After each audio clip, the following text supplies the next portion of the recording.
For the value of the platform comes from the number of people on the platform. There's something called the law of increasing returns. One example of a platform is the core banking platform that he was referring to. Those of us, if you go back 20 years, we were doing branch banking, we had branch banking software, we really didn't have centralized systems.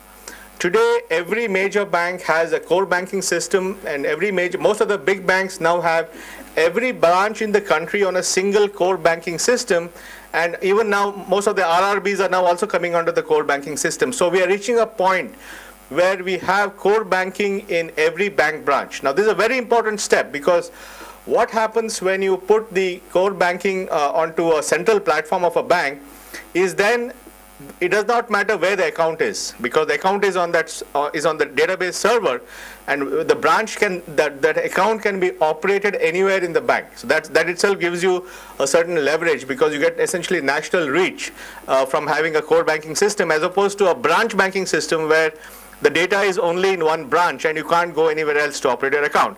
So core banking systems were the first platforms which we had, which essentially liberated us from being able to operate a bank account anywhere in the country where there was a bank branch.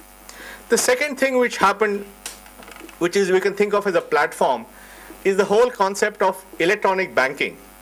Electronic banking covers a wide gamut of things. It includes ATMs, point of sale, internet, call centers, mobile phones, etc. And as I mentioned, today we have something like 37 to 38,000 ATMs and 500,000 point of sale machines, and anybody can go to a call center, anybody can make a call to a call center. You can go on the internet and do this thing, and many banks, in fact all the banks, have introduced mobile banking. So what has happened there is, this is like another platform where all these things have come together and extended the reach of the banks to be able to deliver transactions to people over a wide variety of electronic platforms. Now, a couple of things happen because of this. One, it untethers the customer from going to the bank. In other words, these electronic platforms give you the banking where you want, as opposed to you going to the branch or going to anywhere, because you can sit at your home on the night on the internet and do a banking transaction. You can walk to an ATM, you can walk to a retail outlet, do a POS transaction, get a cash back, you can call up on the phone and get something done, and so on. So fundamentally, electronic banking essentially untethered the customer from the physical proximity of the branch and gave him what is called as anytime, anywhere banking. Any time of the day he can do his banking, and anywhere he can do it on the system, on the internet or wherever. So electronic banking is the second big platform we have. But once again, remember that all the electronic banking that we have is only reaching maybe 150 million people, because they are the people who will have access to ATMs, point of sale, they are the people who have phones, they are the people who can go to the internet and so forth. So while we have anytime, anywhere banking, it's still not universal in the sense that everybody in the country has access to the banking. The third big development which has happened in the last 15 years is the internet. And clearly, the internet is a platform, because it again gives us access to many, many things on the internet. I don't need to explain that. But as more and more people have internet connectivity, they can connect into the internet platform. The fourth big platform which we have is the mobile platform. So the mobile platform again is something where we have anywhere 300 million plus unique customers in this country. They are able to use the mobiles almost in any part of the country. The prices today have fallen. Every day there is a rate war among mobile companies, and we are seeing more and more competition emerging, and so on and so forth.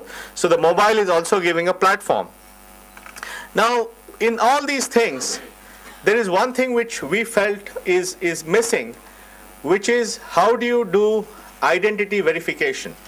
And that's where this UID stuff comes in. The basic purpose of the UID, or the Unique Identification Authority, is to give a unique number to every person and make sure that a person does not have more than one number. You may say that's not a big issue, but the reality is, if you look at all our databases in our country, whether we look at the ration card databases of different states or wherever, all these databases have multiple duplicates and ghosts, people who don't exist having numbers. And therefore, a fundamental way to access these people is compromised, because we don't have unique identification of all these people. And that's where the Unique Identification Authority becomes very important. And what we intend to do in this authority is to create a single national database where we have one record per person, which has a set of demographic information, simple information like his name, his address, his date of birth, and so on, and some biometric information about the person. Now, what that biometric information is still being consolidated. Definitely, we think it's going to be 10 fingerprints. It's going to be a picture, and possibly depends on our test whether we need to have a retinal thing or not, iris or not.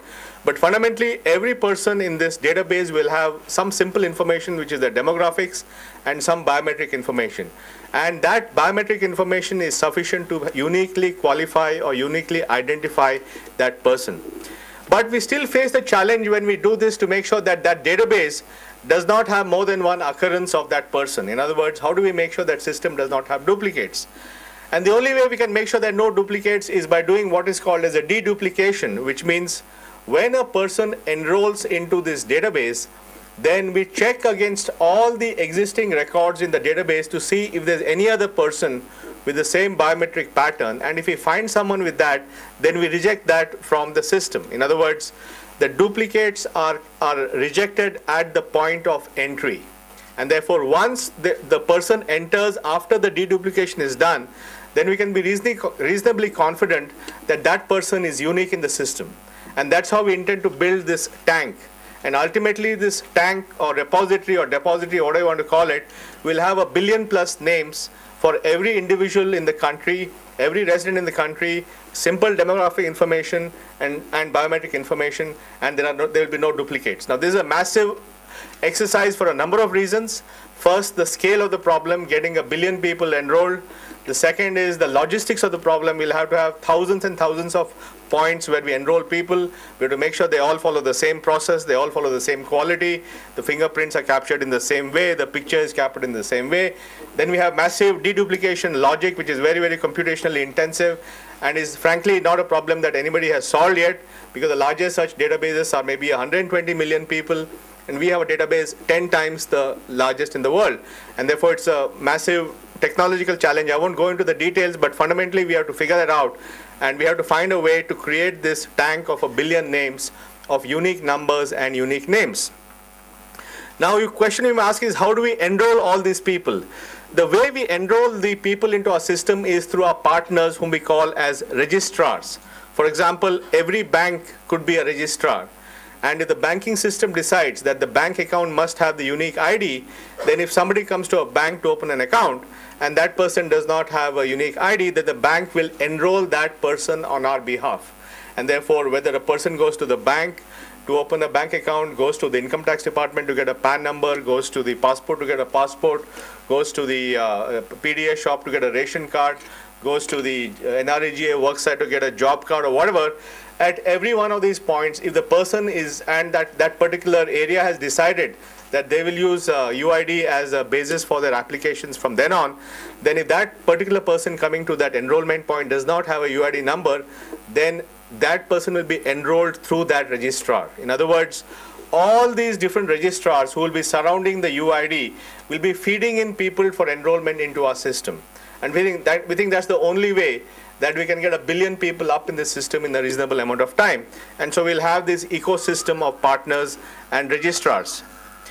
Now, let's, for the time being, assume that we are able to fill this tank, and we have a tank of 1 billion names.